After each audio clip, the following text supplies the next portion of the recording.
Are you ready for a myth that even Google can't find? Then just keep watching. The tale of Zeus and the stolen fire. Zeus, the king of the gods, sat on his golden throne atop Mount Olympus, his storm-gray eyes gazing over the mortal world below. His realm was vast and his power unrivaled, but in his immortal heart there simmered a restlessness. The gods had grown bored with the endless feasts, and even Zeus felt the creeping sensation of apathy gnawing at him. The mortals, however, were stirring. They had learned much from Prometheus, the rebellious titan who had once gifted them fire, and now their ambition was growing.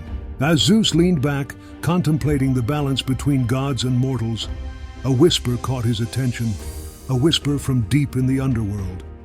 "Hades," Zeus muttered, frowning. His brother rarely meddled in the affairs of Olympus, preferring the shadows of his dark kingdom. But this was different. A subtle disturbance in the cosmos told Zeus that something significant was amiss. Rising from his throne, his majestic figure cast a long shadow, and his golden armor shimmered as he descended the steps of Olympus with purpose. At the foot of Olympus, hidden within a crevice of ancient stone, there lay a temple, one forgotten by mortals but still known to the gods. It was a place of secret oaths and dangerous bargains. It was there that Zeus found Hermes waiting for him. "Speak," Zeus commanded, his voice echoing in the stone chamber. Hermes, the messenger of the gods, his quicksilver eyes flashing with mischief, bowed. "There is a disturbance, great king.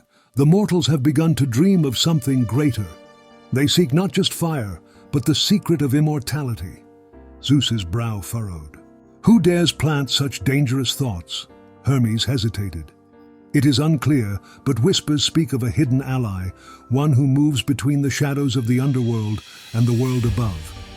An ancient power, older than even the Olympians." Zeus felt a rare chill creep along his spine. He had heard of such powers before, in the time before he had conquered the Titans, when the world was still wild and untamed. He would not let such forces rise again. With a wave of his hand, he dismissed Hermes and summoned his trusted daughter Athena, the goddess of wisdom.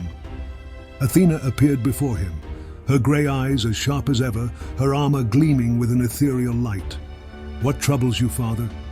"There is a threat rising among the mortals," Zeus explained, his tone grave. "They seek the secret of immortality, and I suspect they have found help from the shadows." Athena's eyes narrowed. "Do you believe it is Prometheus?" "No," Zeus shook his head. "Prometheus, despite his rebellious nature, respects the balance. This is something else, something darker." Athena paused, contemplating the gravity of her father's words. "I will go among the mortals in disguise and seek the source of this disturbance." Zeus nodded, trusting her wisdom. "Be careful, Athena. There are forces at work even the gods do not fully understand." The mortal scheme. Far below the realms of the gods, the city of Corinth buzzed with life. It was a place where philosophers gathered in crowded forums, artisans crafted wonders of stone and metal, and warriors trained for the glory of battle. But there was one man, a humble alchemist named Lycander, whose ambitions soared higher than any mortal's dreams. In his dimly lit workshop, Lycander pored over ancient scrolls, his brow furrowed in concentration. For years he had sought to unlock the secret of eternal life, and now he believed he was closer than ever. But his knowledge had come at a terrible price. "Is it done?" a voice rasped from the shadows of the room.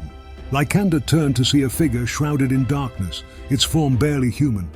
"Not yet," Lycander replied, his voice betraying a hint of fear. "I need more time." The figure stepped forward, its face partially illuminated by the flickering firelight. It was Hecate, goddess of witchcraft and crossroads, her eyes glowing with otherworldly power.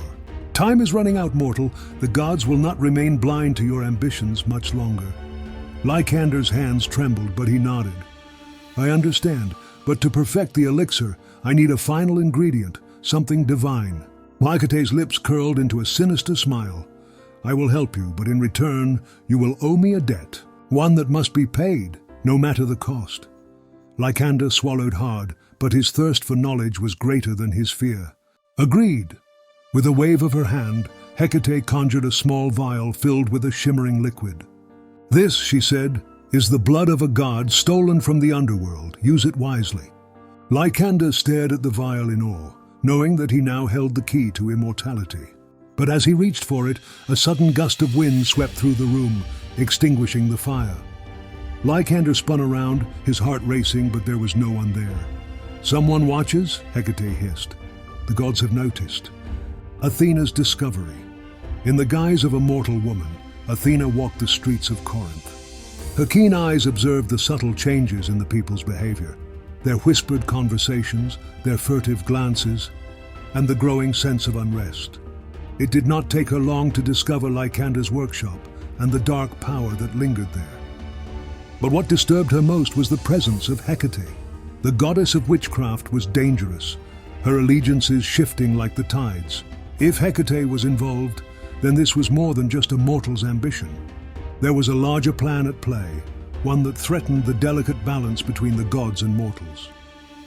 Athena wasted no time. She returned to Olympus and stood before her father, her expression grim. "It is worse than we thought," she said. "Hecate is aiding the mortals in their quest for immortality. They already possess the blood of a god." Zeus's anger was swift and fierce.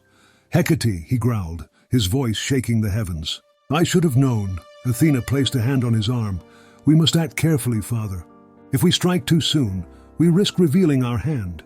The mortals will see it as proof that they are close to achieving godhood." Zeus clenched his fists, lightning crackling around him. "What do you suggest?" Athena paused, considering her options. "Let me confront Hecate. She is not beyond reason.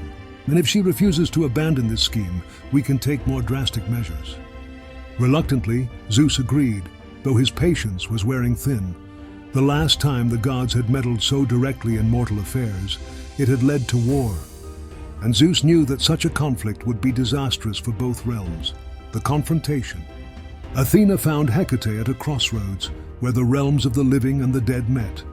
The moon hung low in the sky, casting long shadows as the two goddesses faced each other. "You overstep your bounds, Hecate," Athena said, her voice calm but firm. "The secret of immortality is not meant for mortals." Hecate laughed softly, her dark hair flowing like water. "And who are you to decide that? The gods have kept their gifts hidden for too long. The mortals are ready to ascend." "They are not," Athena countered, her eyes narrowing. "Their ambition will lead to their destruction. You are playing with forces you cannot control." Hecate's smile faded, her expression hardening. "Do not presume to lecture me, Athena. I have seen the future, and it is one where mortals rise to challenge the gods. It is inevitable." Athena's hand tightened around her spear, but she did not strike. "Then you leave me no choice." With a flash of light, Athena unleashed her divine power, a surge of energy that shook the very earth. But Hecate was ready. She raised her hand, summoning the shadows to her aid, and the two goddesses clashed in a storm of magic and fury. The battle raged for what felt like an eternity, but in the end, Athena's strength prevailed. Hecate, weakened and defeated, knelt before her. "This is not the end," Hecate whispered, her voice laced with defiance. "The mortals will not stop. They will find another way." Athena stared down at her, her expression cold. "Perhaps, but for now this is over." With a final burst of light, Athena banished Hecate to the depths of the underworld, where her influence could no longer reach the mortal realm. The aftermath. Lycander never completed his elixir. In the days that followed Hecate's defeat, his workshop was destroyed by a mysterious fire, and the scrolls containing his research were lost to the flames. The mortals, once so close to grasping the secret of immortality, were left with nothing but ashes and broken dreams. Zeus watched from Olympus, his anger slowly fading. The balance had been restored, but he knew that the mortals' ambition would never truly be extinguished. One day they would rise again, seeking the power of the gods.